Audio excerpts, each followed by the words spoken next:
Welcome to another edition of Bolton In, all thanks to Palmerbet, of course. And, well, the band's back together. We've been kind of mixing things up the last couple of weeks with unavailabilities and whatnot, but it's great to see everyone back. And I'll go over to Copenhagen first. Shane Anderson, how are you, big fella? Matty, I am terrific, but most importantly, great to see that you are back. You are terrific. Because the pair of Warrnambool, you've survived another May Carnival. Brilliant coverage throughout the week. But what a week of racing it was, and so many highlights. But importantly, it's great to have our very good friend Adam McGrath back with us as well. Yeah, great to be with you guys. And as you mentioned there, Shane, Matt, I think it's very lucky that you get out there sometimes. I know you're the fan favourite down there, and I get worried that you might get swarmed by the masses. But it was a brilliant racing at the Bull and great coverage by yourself as well. Thoroughly enjoyed it. Stayed up late here to watch it all. And yeah, the racing continues to get better and better, as does the crowd.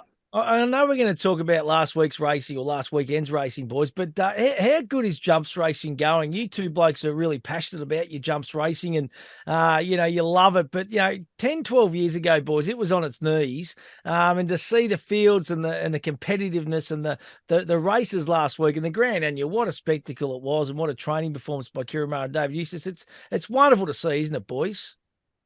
Yeah, as you touched on, amazing resurgence. We sort of talked about this a little bit during our Bull preview. 12 years ago, the sport was, for all sense and purposes, pretty much dead in the state of Victoria. There was a massive anti-jumps racing element. But I'll give the industry credit. They listened, they responded, they made changes, and now we're seeing, even though it's still a very small component of the broader racing industry in Australia, it's been given every chance to flourish. We've got some high-quality horses coming through. I mean, you just got to look at the winner of the Grand Annual, who was picked out of Europe and targeted towards the race by Kira Maher and all of the connections, including Mike Simons, Brodie Arnold, some real passionate jumps racing people involved in it. So you're right, it's been given every chance to flourish. The challenge it's got is how it can continue to flourish when we know that there's only a small pocket of the sport now that has jumps racing, and that is the part of Victoria in Australia. So I love it. Great spectacle, always enjoyable. And yeah, it's just and adds another layer of complexity to an opportunity for horses. Horses that can stay, horses that can jump. They're running for very good prize money. And as you touched on, Kieran Maher, David Eustace, a dominant force in Australian training. They get sprinters at Group 1 level. They're winning Grand Annuals on a regular basis with proven stayers. So it's just a great opportunity for all. Yeah, and with what Shane was saying there, Matty, I mean, a few horses that came to mind, the one that won the first Circle of the Sun, it was a horse that was racing in WA that needed 4 laps before it even got warm. You see it come out and win a race finally. And then, I mean, the stories the year before for mine, I really enjoyed watching Aaron Mitchell, who was a jockey over in Perth and got a little bit too tall, a little bit too heavy, and was able to come out there and win. And then we saw Campbell Rawiller get his opportunity, and didn't he look very natural and like a future star coming through the ranks there? So there's always the great training performances. There's normally a jockey that pops up that we go, oh, we'll watch him for the future as well. So yeah, I thoroughly enjoyed it again. And Chris McCarthy, what a wonderful story that is. And by his own admission, he's probably second, third, fourth string the Maher Eustace team. But, he just made the most of it. And hopefully his career really flourishes from here moving forward, because you won't get a better bloke in the industry. It was so popular, just such a popular win. And coming back to that mounting yard was phenomenal. So good on him. But what about other highlights last week, boys? What was your, Shane, I'll start with you, mate. What do you reckon? What was your highlight for the weekend? I'm going to be really honest, Matty. Last weekend, I was so frustrated because I actually went into the weekend fairly bullish, fairly confident across the board, and I struggled. Some of the races I thought were going to go in a particular way didn't.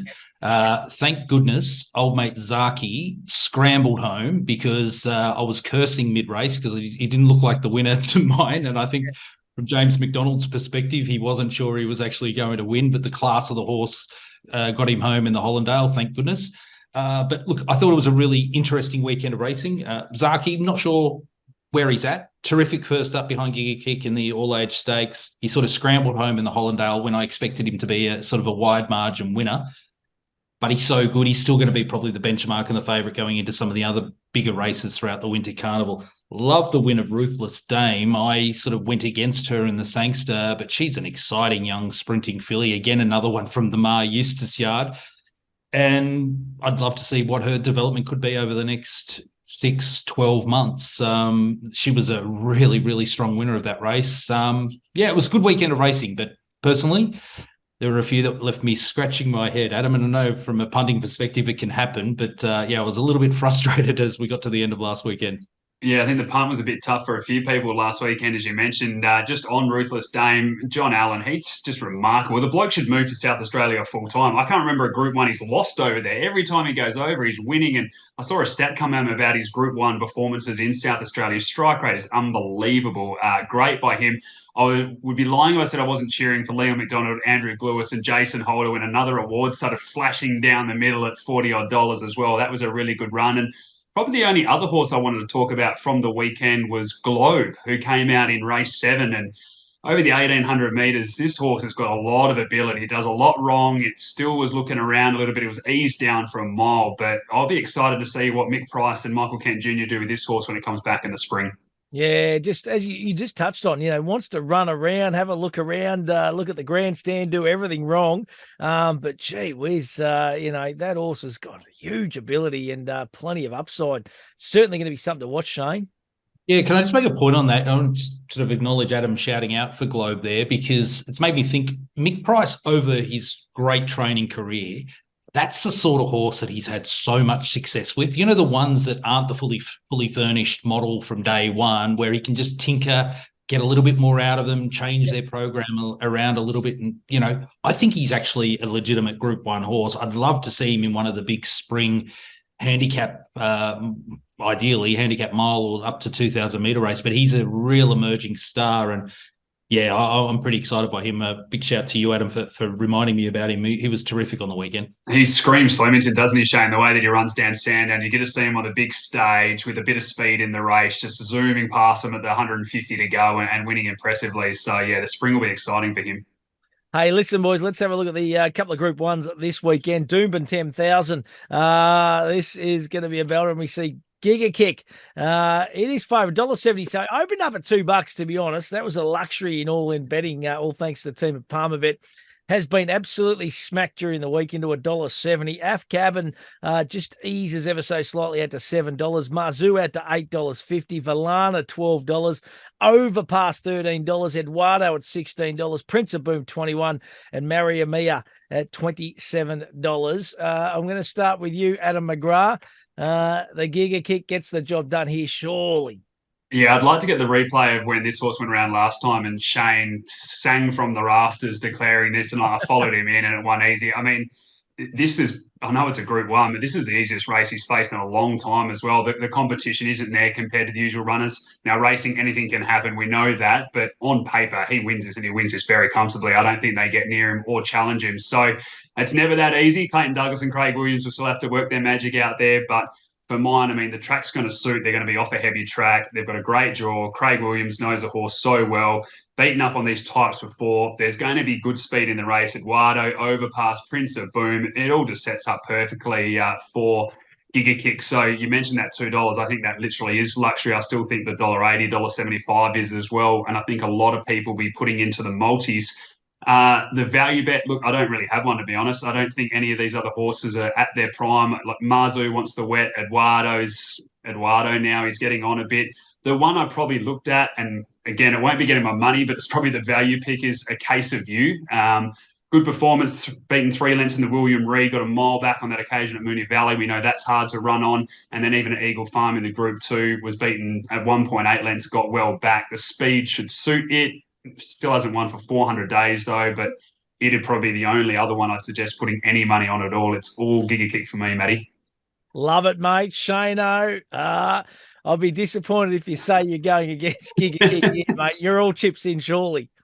Look, I am. I think this is the thing that I find fascinating. I can't believe you got even money, $2 about him. I can't believe he's still $1.70. I've got him marked at $1.50, and I thought he'd sort of be at that price and start rolling in. So at $1.70, to my eye, he's still a little bit of value. The only thing that niggles at me about him in this race is Doomben. And, he's a natural sort of drift back early, come home powerfully type of sprinter. He's drawn well in barrier number 4, so I don't think Craig Williams will have him right at the back of the field. I think with just a bit of holding his position style of riding in the first stages, he'll probably settle midfield. And it does on paper look to be a pretty strongly run race. So I think he's going to get every chance. But the only niggle I've got is sometimes horses going to Doomben for the first time, and I've been following racing pretty much all of my life. I've seen it numerous times. You just expect them to handle the track, be utterly dominant. It doesn't always happen for whatever reason. So the only niggle there is stepping out at Doomben. But I think on ability, clearly the one to beat. Utterly dominant in the all-age stakes. The form's been boosted. He looked terrific in that trial that he had on May #1. So, and he's effective on good or soft going. I think early ratings had the track at around the soft 5 range. So I'm not sure what the weather pattern's going to be like in Queensland over the next few days, but hopefully it's quite good, so they all get their chance.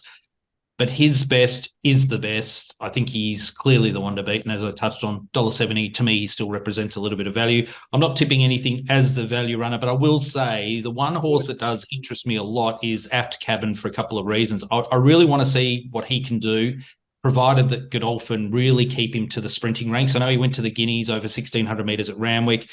He was beaten as favourite in that race. Not everything went to plan. Freshened up, came back to 1,200 metres in the Arrowfield. He was pretty dominant in the heavy going there. He trialled nicely, soft trial at Canterbury on May 5. He's drawn inside Giga Kick, so James McDonald will probably do everything to stick with Giga Kick for as long as he can. But I think as a long-term proposition, Aft Cabin in a Group 1 sprint race interests me to see where he sort of fits into the equation. But very much all about Giga Kick, with the slight caveat that Doomben for the first time just might be one of the reasons why we're getting perhaps a little bit of value in the price compared to what I thought he should be. I reckon he's just going to smash him on the weekend, to be honest. Why run it? That's it. Hey, listen, let's turn our attention to Adelaide now. South Australian Derby, of course, race number 7 at Morphettville on the weekend. This is going to be a cracker too. The Palmerbet market, she's fit at $4.80. Promises kept at $6. Loco at $6.50. Swazuro at $8. Aberfeldy Boy at $11. Red Sun Sensation $13. Dunkel at $14 and High Approach $17. I'm going to come back to you, Ad. I'm liking one at a bit of a price, a horse that I was on right from the very first start at one at Moonee Valley on a Friday night. I reckon it was Derby Eve last year, and that's a horse called Dunkel. What are your thoughts on the SA Derby, Shano?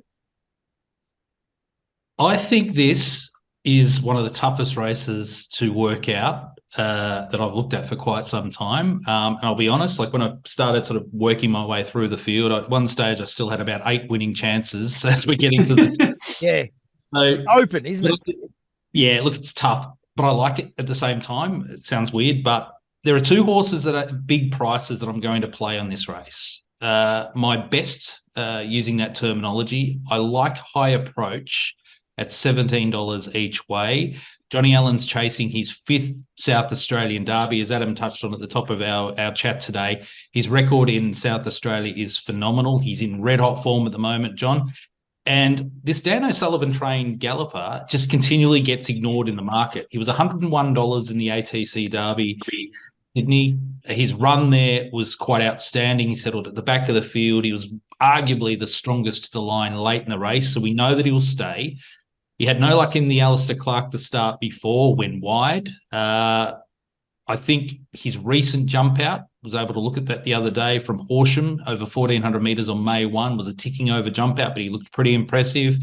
He's drawn barrier number 5. I think he'll settle, say, midfield in the run. And at $17, I think he's a great each way chance at that price. I actually thought he'd be maybe sort of that $11 to $12 mark. So to me, at that price, I'm really quite keen on him. I like him a lot. Now, my value bet, I'm going for one at a massive price here, and that is Captain Pluto, Trent Busserton, Natalie Young, Daniel Moore in the saddle. I think we're probably going to get well. Yeah, stable's in great form, and they know how to win derbies. Right now, he's $51. He's on a quick backup from winning last week at Cranbourne over the extended 2,000 metres. He's an on-pace stayer, so from inside gate barrier number 1, he'll either push forward to try and lead or be bang on speed throughout.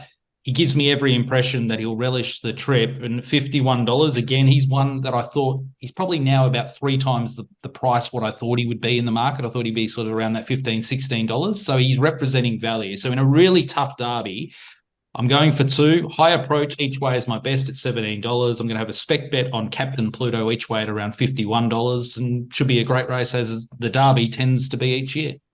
Now, Ads, I'm going to be disappointed if you don't stick fat with your WA runner here and been very well supported. And be a great story too, Chrissy Parnham, if he could win the South Australian Derby with She's Fit. Matty, you know I'm loyal. Of course, I'm staying with She's Fit, number 16, best bet to be winning this race. Look, she's trying to do what Delicacy did. Obviously, Delicacy did the double in Perth and the double in South Australia. She hasn't been able to do that, but it'd be great to see her win a Group 1 over there. It'd be great for Chris Parnham and also Daniel Morton. Look, I like the way this is mapped up. She's drawn barrier 11 here compared to barrier 15 in the Australasian Oaks. I like Chris Parnham getting back in the saddle. He's 2 from 3 on her. In the last 12 months, he's ridden 482 horses for Daniel Morton with 115 winners at 24%, and he's finished in the top 3 50% of the time. These two have a phenomenal straight rate in Western Australia at the moment. They are just the formidable combination, and I think they can do it everywhere. So the stable is flying. Even Daniel Morton in the last 12 months has had 20% strike rate and an average price of about $5.30. So he's not winning with $2 pops all the time either. I think the big thing to note with her is that in the Group 3 Oaks, they go very slow in the staying races in Perth. So they went 16 lengths slower than the class average when she was still able to win the Group 3 Oaks. Then they still went really slow in the Derby and wasn't quite able to get over the top of them. We saw last time she goes across to South Australia, she gets that genuine tempo that we're used to in staying races when you add Victorian horses and South Australian horses in it. She got on the big track. They went 5 lengths faster than the benchmark early, and we got to see that turn of foot that she possesses. She ran the fastest last 200 to the finish, and I think now she's going to be even more suited by the tempo, the bigger track. Chris Parnham back in the saddle, who knows her well, better barrier. I think it ticks all of the boxes there. So looking forward to seeing how she goes. I think you'll get more than $5 on the day as well, being the Perth horse. I think they'll back a lot of others, so you'll get a bigger price. But yeah, I think she's the one to beat. Craig Williams gave her a great push after that as well. And my value bet is the horse that you mentioned, Dunkeld, and it's for similar reasons. That this is a horse I've followed a long time through. The last 3 races, early on in the races, they've gone 22 lengths slower than benchmark, 11.5 lengths slower than benchmark, and 7 lengths slower. He is a huge horse, and in one of them, he's been stuck on the rail. He has never got to really stride into a race and show that turn of foot that he's got. So I think the speed really suits him. He gets a good draw, he gets a big track, and he gets Billy Egan in the saddle. Now, I know Billy rides with Paddy Payne all the time, but he still was the last start winner on Bengal Boys. So even though there's that friendship, I think if he thought Bengal Boy was better, he'd ride it. I think he honestly believes Dunkeld's a better horse. I think he's pulled the right string there. I think this horse can win at a price as well. Yeah, it's going to be a cracking edition. Very, very open race. Now, what about the rest of the land? Have you got anything else for us, Shane Anderson? Yeah, I'm keen to play a couple of horses. I really like at Doomben Race 7, the Rough Habit. I think Kovalica is a good thing. Currently at around that $1.95 for Chris Waller. I'm hoping we might get even money about it, but terrific win last start in the Guineas up in Queensland. He's proven at Doomben over the trip previously. I think he is a likely Queensland Derby prospect, so I'm quite keen on Kovalica. And there's 2 at Flemington at a big price that I'm happy to play. Race 3, number 2, La Crema. I liked it at the Bull, but it was scratched when the track got down to the heavy range. Currently each way at around $15, $16. I think La Crema is good value fresh. An Old Vow and Declare, the Melbourne Cup winner running around in the Andrew Ramsden, currently at $13 each way. Great bet when White Marlin, the short price favourite, is dominating the market a little bit. I think Vow and Declare's got out to a stupid price, and I'm happy to play it at the each way. So hopefully we'll land a few decent price winners over the weekend. Beautiful, mate. Ads, what about you, buddy? We going back to WA, or are we going to stick? We'll go. Yeah, we will. We will go back to WA, Matty. Weights haven't even been acceptances haven't been locked in yet, so it was a little bit tough to do early. But I'll go with the main event, race 8, number 4. We'll go with Resortman again. I think you might remember I threw it out as a value pick for the Quokka. It ran really good in the Roma over 1,100 metres. Was only beaten 2.2 lengths in the Quokka. This is the horse that ran 4th in the Group 1 Railway Stakes as well. Gets out to 1,400 metres now. Paul Harvey in the saddle, barrier 1. I think he can run a nice race. No odds or anything out yet, but I think you'll still get a nice little price about him. Love it, mate. Nothing else for the battlers, big fella? That's it, mate. Just that one for us. We'll just get the win and get out. I'm going to go Flemington, race 1, number 9. First starter from the Paddy Payne yard, each way all day for mine. I don't know how, Nineva, maybe? about $11 anyway. It's a hard one to pronounce, but that'll Live it to Matty Hill. Leave it to Matty Hill, mate, the best in the business. So that's me, race 1, number 9, each way, a first starter in the first event. Hey, listen, boys. Download the Palmerbet app, get involved, gamble responsibly, do it in a responsible manner, and always remember what you're actually really gambling with. Fantastic to see both you blokes doing so well too. The weather over in Copenhagen looks like it's improving, mate. Spring has sprung here in Europe, Matty, and it's changed my mood dramatically. It's taken a long time, but now I'm actually getting out of bed smiling. What about old mate behind me? I reckon he's checking out my car there behind me. Yeah, make sure it's still there in 5 minutes. Hey, Ads, and everything's going good in LA, buddy? Yeah, going well, mate. Can't complain at all. So good to be back on with you boys, and hopefully we found a few winners. Fantastic. It is wonderful to talk to you blokes, the best in the business, and you have been tipping the house down over the last couple of months too, you two, which is fantastic. Going to be a great weekend of racing, of course. Adelaide, Queensland, New South Wales, and Flemington, of course, as well. It's going to be magnificent. As I said, we'll talk next week, boys, hopefully with pockets full of cash. Sounds good. See you, boys.